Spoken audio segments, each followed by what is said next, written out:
Magandang araw sa inyo. Welcome back ulit sa ating channel at update lang tayo sa PBA team standings as of April 7, 2024. So sino na nga ba ang nangunguna sa team standings ngayon? Okay, so number 1 pa rin dyan, ang San Miguel Beermen with 4 wins and 0 loss.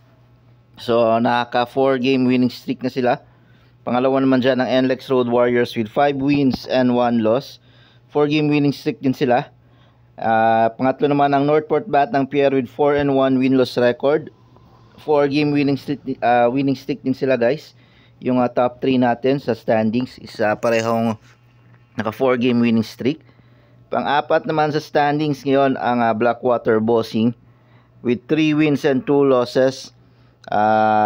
Undefeated to sila, guys, pero nagkaroon siya ng 2 game losing streak. So tabla sila ngayon ng Ginebra sa 5th place with 3 and 2 win-loss record. Okay. Pang-anim naman ang Meralco Bolts with 3 wins and 3 losses. 2 game winning streak sila, guys. Tied sila sa 7th place ng Tira Firma Jeep with 3 wins and 3 losses. Samantalang nasa 8th spot naman ang Rain or Shine with 3 wins and 4 losses. Pero after ng 4 game losing streak ng Rain or Shine, guys, 3 game winning streak naman sila ngayon. Kaya umangat sila sa standings. Pang-siyam naman ang TNT Tropang Giga with 2 wins and 3 losses. Nasa 2 game losing streak sila. Pang-sampu naman ang Magnolia. Nasa baba ng standings yung Magnolia Templado sa shots ngayon, guys, with 1 win and 2 losses.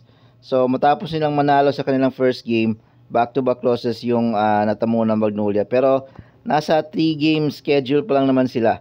So posible pa silang umangat sa standings sa mga susunod nilang laban. Medyo delayed sila sa schedule dahil nga kakagaling nila sa PBA Finals / Commissioner's Cup. Pang-11 naman ang Phoenix Super LPG with 1 win and 4 losses. At ang Converge Fiber Xers with winless pa rin, guys, 0 wins and 6 losses.